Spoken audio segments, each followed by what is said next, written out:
Wake up, buy here, pay here people. It's a beautiful day. Go grab yourself another cup of joe and say hello to Jim and Michelle Rhoads on the Buy Here, Pay Here Morning Show. Take it away, you two.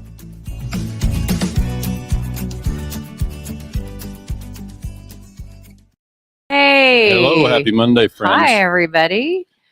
It's not Monday for us. No. You can see from the ticker, this is a pre-recorded broadcast. You also might notice we're wearing the same clothes we wore on the Friday broadcast. For those of you who tune in every single episode. Or pay attention and like it matters. Yeah. Jim goes, should we change clothes? It's like, no. You're not going to fool anybody. So we are packed and ready to go. We're going fishing for the weekend. And so when this rolls, hopefully Jim will be already out fishing and have already caught our lunch. That's right. Or we'll be on our way home. I don't know. That's however that positive works. thinking. Yeah, exactly.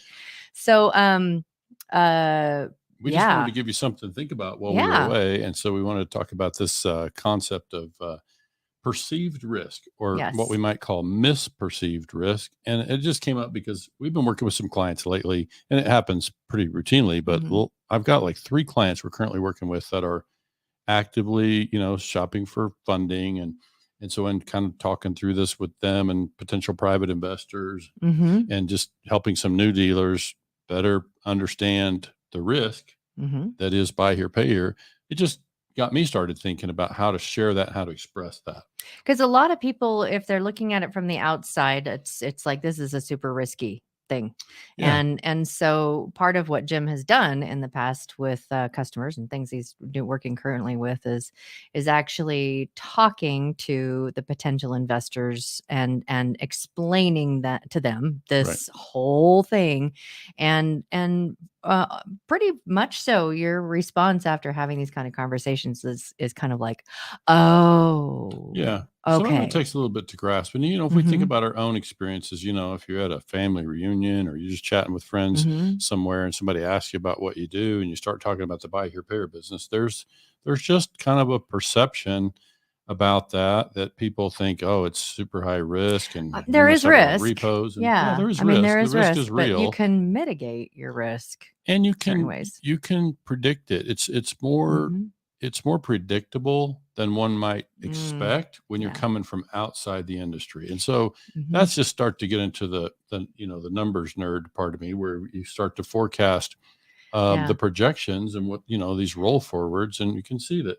I love that we've had dealers that we've been working with for over a year, and the response is like, because we'll do cash flow for forecasting and like here that it includes all the formulas for the risk.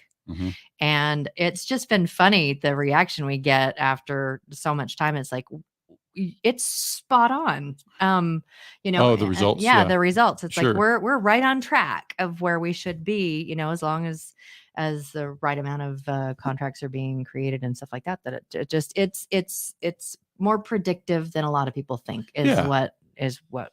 Yeah. And so you're basically just working inside, what the statisticians would call kind of this 2 sigma thing, where you got a best case scenario, worst case scenario, and we're probably going to land somewhere in between. And so the case studies is what she's referring to. The case studies are history with other dealers, and obviously business models vary. But really the point that I mostly wanted to make today is that the risk in buy here, pay here, on the portfolio side at least, is not as high as I feel like it's perceived by those outside the industry. And one example of that is you see kind of these capital people in the capital markets, private equity groups come and go from the subprime automotive space, in particular, the customer that we finance and buy here, pay here. And that's an indication that they perceive the opportunity. I think that the key thing that I see is just, it really boils down to one, overhead. The overhead is far riskier to me. And it's true of a lot of businesses that we might open. If you and I went down and opened a coffee shop, the overhead is going to be the biggest threat to our survivability typically. And then, so that's going to be true for buy here, pay here too. And that's kind of what I see, is that the risk of the portfolios themselves, they perform in a more predictable range than those outside might expect.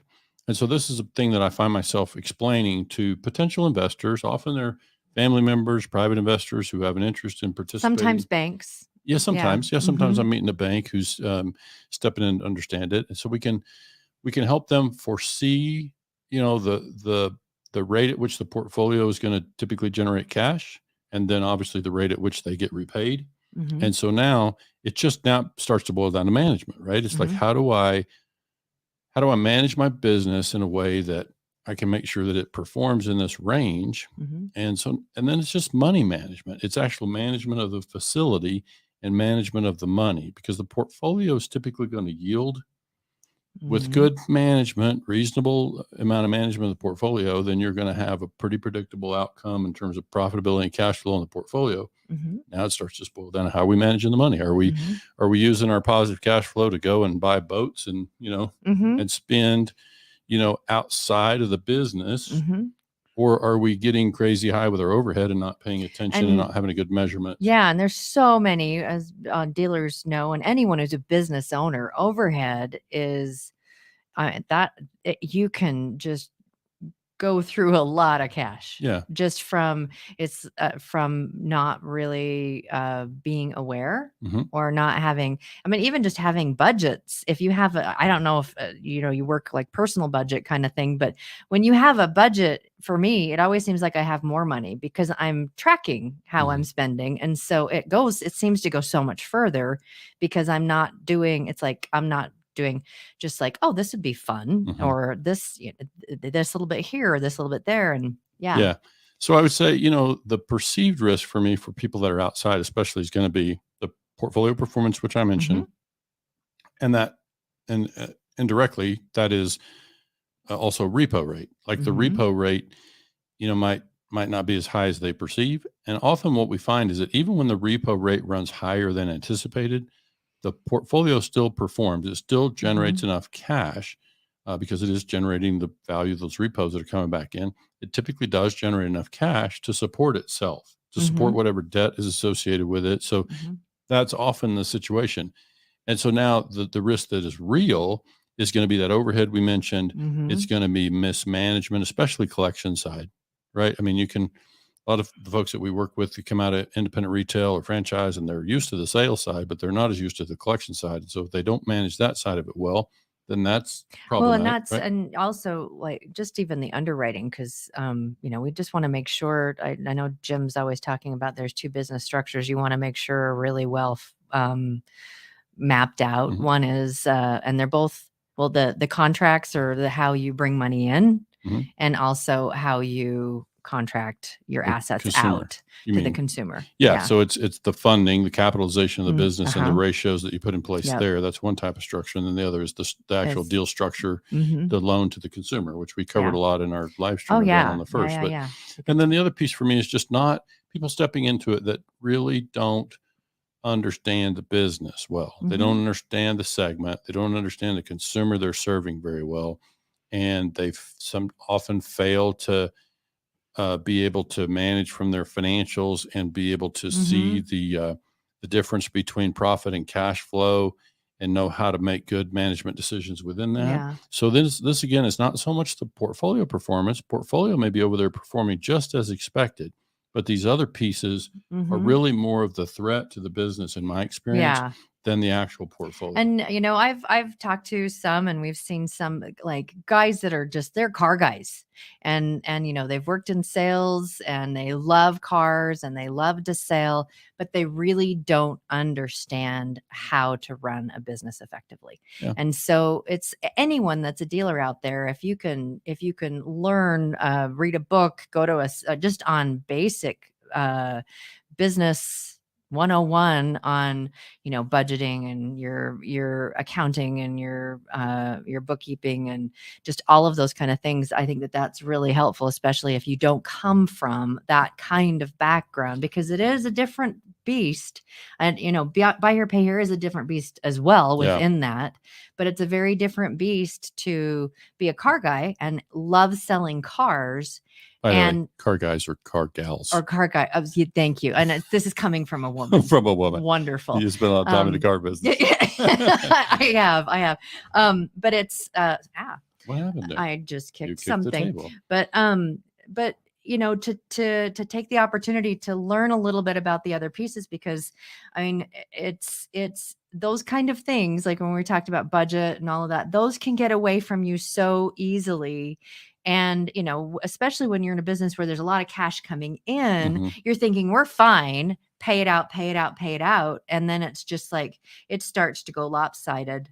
And it can put you in a pretty big risk if you're not managing the business itself and the overhead as a business, not necessarily the contracts, right, but as a business as itself.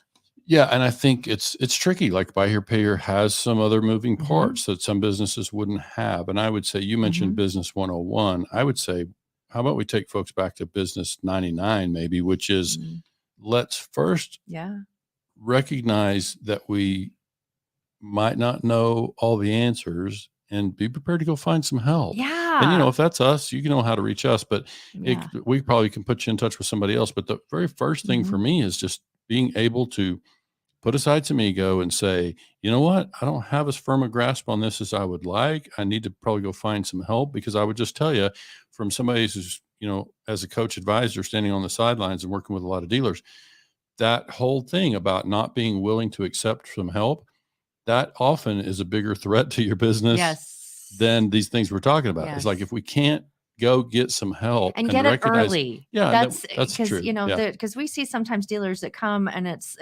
they're at their wits' end and they're like, I need help, and there's only so much that we can try to help with, because it's like, hey, if you come to us 6 months before, we might have been able to do more, but so don't be afraid to ask for help, because there are so many people out there that are willing to help, and if it's not us, it is somebody else. There's a lot of things that you can learn from just business things, YouTube, books, all sorts of different little webinars that you can sign up for, all of that. And I know, one of the things that we do is people can engage with us as a once or twice a week coaching for 2 weeks for as long as people are finding value. So it doesn't have to be asking for someone to help you, doesn't have to necessarily be a proposition that, if it's little tweaks, it doesn't have to be super, super, super expensive. But sometimes it is. But it's worth getting the help. Typically, you're going to get a return on whatever it is you're investing in it, because it's an investment in you and an investment in your business to help you mitigate those risks that much better. Yeah. You know what? I'm ready to get in the car and go to the mountain.